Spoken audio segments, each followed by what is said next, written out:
वो पथ क्या पति कुशलता क्या, जिस पथ पर विक्रे सूल न हो, नाविक की धैर्य परीक्षा क्या, जब धाराएं प्रतिकूल न हो।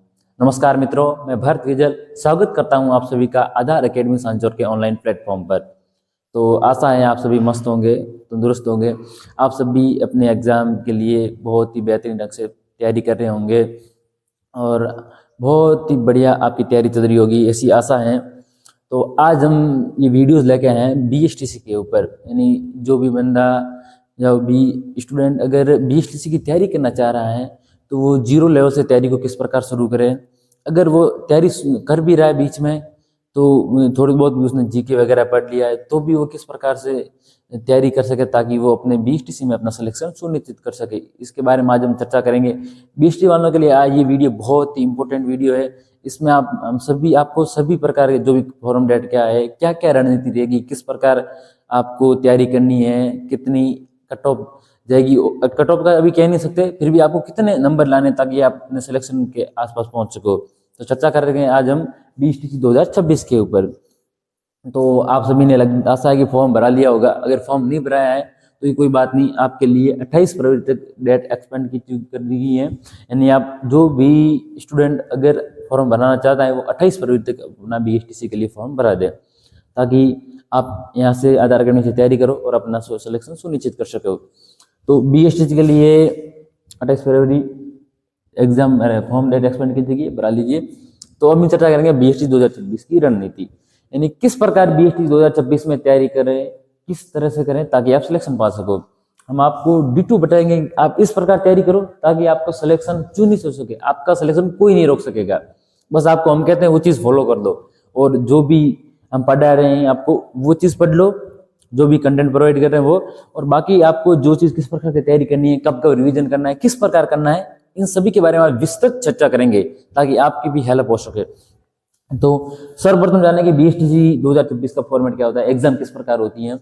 तो बीएसटी 2026 के लिए एक पहले प्री एग्जाम कंडक्ट कराया जाएगा, जो भी आप उसके बाद आपकी कट ऑफ जारी होगी। उसके बाद मेरिट बेस पे आपको जो भी कॉलेज अलॉटमेंट होगी, आपको अपने नज़दीकी डाइट भी कॉलेज मिल सकती है। अगर थोड़े ज़्यादा नंबर हो, कम नंबर हो तो आपको कोई भी दूसरे शहर में भी, बड़े शहरों में या फिर कोई आसपास के शहरों में भी आपको कॉलेज अलॉटमेंट हो सकती है। इसका क्या होगा, इसमें पेपर होगा 600 नंबर का पेपर होता है, 600 नंबर का पेपर होता है जिसमें 200 क्वेश्चन होते हैं, 200 क्वेश्चन होते हैं और 600 नंबर का पेपर होता है, ये आपको याद रखना है। पेपर में आपको 4 सेक्शन होते हैं 200 नंबर के पेपर में। इसमें 50-50 नंबर, 50-50 क्वेश्चन के 4 सेक्शन होते हैं। तो कौन कौन से होते हैं ये भी जान लेते हैं हम। तो एक होता है रीजनिंग, एक सेक्शन रीजनिंग, एक होता है टीचिंग एप्टीट्यूड यानी शिक्षण अभिरुचि, एक होता है राजस्थान जीके, और चौथे एक होता है लैंग्वेज बेस्ड होता है जिसमें 3 लैंग्वेज होती है, हिंदी, इंग्लिश, संस्कृत। यानी इंग्लिश तो आपके लिए कंपलसरी है, यानी अनिवार्य है, और हिंदी या संस्कृत उसमें से किसी भी एक सब्जेक्ट को आप ले सकते हो। तो हिंदी,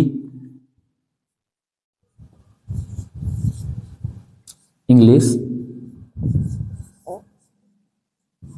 ऑप्शनल आप संस्कृत। ज़्यादातर जो भी स्टूडेंट है वो हिंदी लेते हैं, तो अब हम हिंदी पे चर्चा करेंगे। तो ये होता है सिलेबस। इन रीजनिंग के भी 50 क्वेश्चन, 50 क्वेश्चन आएंगे। राजस्थान जीके की 50 क्वेश्चन, यानी इन सारे ऑप्शन में से 50-50 क्वेश्चन आएंगे। तो कुल मिला के हो जाते हैं 200 क्वेश्चन आएंगे। प्रत्येक सेक्शन होगा वो 150 अंक का होगा। तो 50 क्वेश्चन है, यानी प्रत्येक क्वेश्चन 3 नंबर का होगा। तो 150 नंबर के होंगे चारों सेक्शन, यानी 150 यानी कुल 600 नंबर का आपका पेपर होगा। ये आपका सिलेबस रहने वाला है। रीजनिंग, टीचिंग एप्टीट्यूड, शिक्षण अभिरुचि, राजस्थान जीके और हिंदी या इंग्लिश। इंग्लिश कंपलसरी है, हिंदी संस्कृत आप दोनों में से एक सब्जेक्ट को चूज कर सकते हो आपके अनुसार, जो भी आपके लिए सुगम हो। इन चारों सब्जेक्ट के चारों सेक्शन में 50-50 क्वेश्चन आएंगे और प्रत्येक क्वेश्चन 3 अंक का होगा। इसके अनुसार एक सेक्शन 150 अंक का हो जाएगा। इसी प्रकार कुल 200 क्वेश्चन और 600 अंक का पेपर होगा। उसमें से अगर आप 450 के आसपास अगर आप नंबर ला लेते हो तो आप अपना सिलेक्शन सुनिश्चित कर सकते हो, क्योंकि ज़्यादातर कट ऑफ 450 या 450 इसके आसपास ही कट ऑफ रहती है। तो आपको क्या करना है, आपको 450 तो नंबर आपको लाने ही पड़ेंगे बीएसटीसी के लिए। अगर थोड़े पेपर हार्ड जाए तो मेरिट कम भी रह सकती है, उसका कोई कह नहीं सकते, पर आपको 450 तक आपका नंबर है तो आप आराम से 450, 400 और 450 के बीच में आपका ऑप्शन बढ़िया रहेगा। तो आप इसमें भी गया तो सबसे पहले आपको फोकस किस किस चीज़ों पे करना है ये आपको ध्यान रखना है। यानी आप पूरे इसमें आपको सिलेक्शन मिलना है, आपको तो ओनली फॉर सिलेक्शन से मतलब रखना है। तो इसलिए आपको क्या करना है कि पहले आपको रीजनिंग है, तो रीजनिंग आपकी मजबूत होनी चाहिए। रीजनिंग आपको इसी प्लेटफॉर्म आधार अकेडमी में भूपेंद्र सर पढ़ाएंगे और बहुत ही बेहतरीन तरीके पढ़ाएंगे। 100 ट्रिक्स के साथ आप रीजनिंग बहुत ही बेहतरीन तरीके पढ़ोगे, आप भूल नहीं सकोगे, ऐसी रीजनिंग आपको पढ़ाएंगे। तो आपको सबसे पहले आपको रीजनिंग तैयार करनी है। रीजनिंग, टीचिंग एप्टीट्यूड और लैंग्वेज, इन तीनों को तो आपको प्रॉपर पूरा पढ़ना पड़ेगा। जीके में तो क्योंकि कभी कभार क्वेश्चन आ जाते हैं 100% जीके में से आपको राइट भी नहीं होंगे, जीके कहीं से भी पूछ सकते हैं। लेकिन रीजनिंग, टीचिंग एप्टीट्यूड और हिंदी इंग्लिश ये आपके फिक्स है, नहीं इसमें आप नंबर ला सकते हो ज़्यादा से ज़्यादा। तो रीजनिंग है, तो रीजनिंग में आपको बहुत ही बेहतरीन तरीके से तैयार करनी है। जो भी अगर आप मान लो अभी 8 घंटे पढ़ते हो दिन में, अगर 8 घंटे अगर आप स्टडी करते हो ना, तो मान लो आपको कम से कम 2 घंटे आप रीजनिंग को दे दीजिए, 2 घंटे 2 होर्स रीजनिंग को दे दीजिए। टीचिंग एप्टीट्यूड के लिए अभी आपको नहीं होगा, एग्जाम एक महीने तकरीबन 1 महीने पहले आपको एग्जाम डेट दी जाएगी, तो आप 1 महीने पहले आप टीचिंग एप्टीट्यूड को पढ़ सकते हो। टीचिंग एप्टीट्यूड बहुत ही बेहतरीन तरीके से मैं आपको पढ़ाऊंगा। मात्र 1-1 घंटे की 10 क्लासेस होगी और 10 क्लासेस में संपूर्ण निचोड़ आपको पढ़ा दिया जाएगा। तो टीचिंग एप्टीट्यूड के लिए आपको अभी अगर आप पढ़ रहे हो फिर भी आपके पास कोई भी गाइड हो, अगर आपने बुक्स वगैरह ला ली हो तो आप 1 घंटा दे सकते हो, वो भी 2-3 दिन छोड़ के 1-1 घंटे पढ़ सकते हो कोई भी एक टॉपिक को। इतना आपको नहीं पढ़ना, फिर भी आपको पढ़ना है तो 1 घंटा दे सकते हो आप टीचिंग एप्टीट्यूड के लिए, 1 आवर।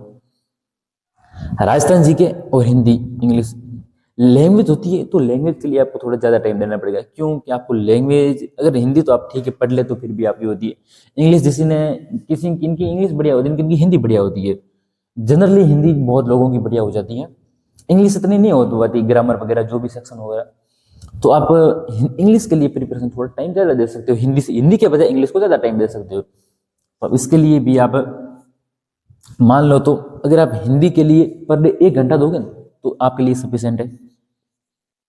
प्लस आप इंग्लिश के लिए आप तकरीबन 1.5 घंटे के आसपास दे सकते हो, तो भी आपके पास बढ़िया वेटेज रहेगा, क्योंकि हिंदी के 30 क्वेश्चन आते हैं, इंग्लिश के 20 क्वेश्चन आएंगे, ये आपको ध्यान रखना है। तो आप 1.5 घंटे के आसपास इसको भी दे सकते हो, इंग्लिश को टाइम। बाकी आपका जो भी टाइम बढ़ता है, जैसे 2, 4 और 2, 4 और 1, 5 5.5 हो गए, तो बाकी 1.5 बटा उसको आप राजस्थान जीके में ला सकते हो। कितने बचे पीछे? 5.5 तो हो गए, 6.5, 7.5 और 2.5 घंटे बचे। इसमें आपको राजस्थान जीके पढ़नी पड़ेगी, क्योंकि राजस्थान जीके बहुत बड़ा है। इसमें सब्जेक्ट कौन कौन सी ये भी चर्चा कर लेते हैं। तो अब हम चर्चा करेंगे राजस्थान जीके पे कि राजस्थान जीके में कौन कौन से सब्जेक्ट होते हैं, आपको कितना पढ़ना पड़ता है, इससे चर्चा करेंगे। तो राजस्थान जीके में आपको जनरली 4 बड़े सब्जेक्ट पढ़ने पड़ेंगे। एक है राजस्थान हिस्ट्री,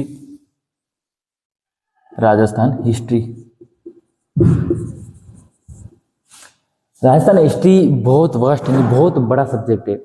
तो आपको राजस्थान हिस्ट्री के लिए अदर एकेडमी जो भी पढ़ाएंगे आपको इतना पढ़ना है कि अभी आप गाइड ला लोगे या फिर कोई एक्स्ट्रा बुक्स ला लोगे तो आप इतने पढ़ नहीं पाओगे, आप कंटेंट याद नहीं होगा। मैं देखते हो कंटेंट तो बहुत बड़ा है, कंटेंट की कमी नहीं है, लेकिन कंटेंट को हमको क्या है याद करना है। तो कंटेंट याद करने के लिए आपको यदि आधार अकेडमी हम पढ़ाएंगे क्लासेस में, बहुत ही शॉर्ट एंड स्वीट कंटेंट देंगे। बाद में जो भी क्लासेस लेंगे उसके नोट्स प्रोवाइड करेंगे, उस नोट्स को आपको पढ़ना है, रिवीजन करना है, ताकि आप हिस्ट्री में कोई भी क्वेश्चन गलत ना कर पाओ। उसके बाद राजस्थान आर्ट एंड कल्चर, कला एवं संस्कृति,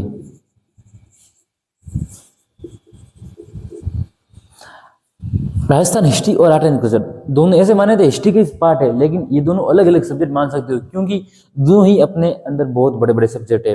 राजस्थान हिस्ट्री भी एक अलग मान सकते हो, राजस्थान आर्ट एंड कल्चर भी, क्योंकि जनरली ऐसे मानते थे हिस्ट्री में सब्जेक्ट है, लेकिन दोनों ही अलग अलग है। उसके बाद आपको राजस्थान ज्योग्राफी,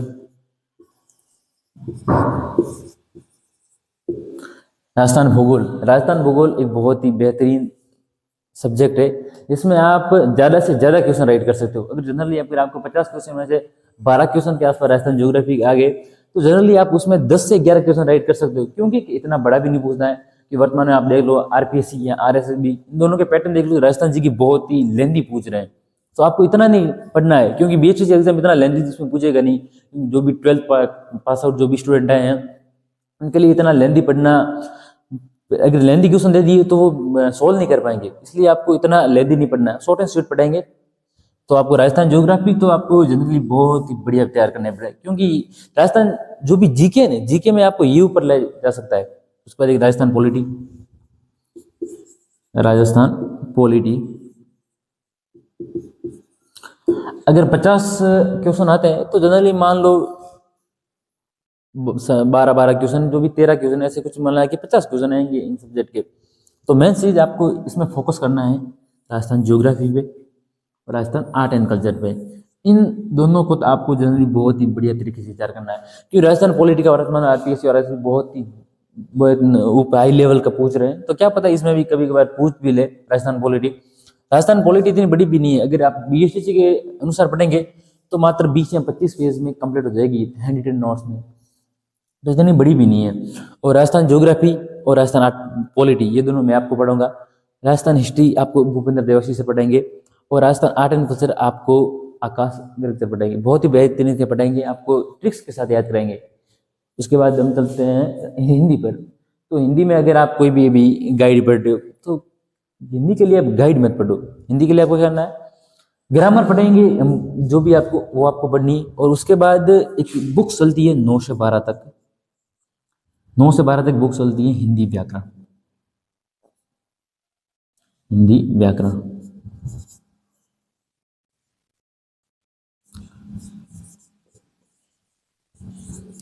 इसमें से आपको अगर ग्रामर पढ़ने की जरूरत नहीं है, नहीं व्याकरण पढ़ने की जरूरत नहीं है, आपको इसमें शब्द भंडार पढ़ने हैं। शब्द भंडार कौन कौन से टॉपिक पढ़ने हैं, आपको पर्यायवाची शब्द पढ़ने हैं।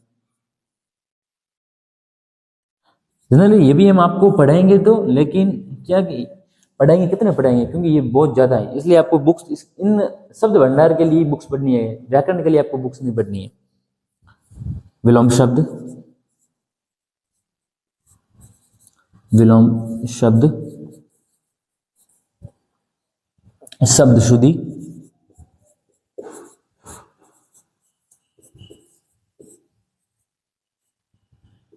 मुहावरे और लोकोक्तियां।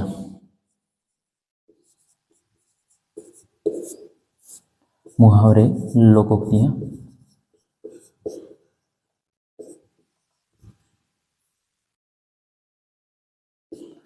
ये टॉपिक आपको पढ़ने हैं।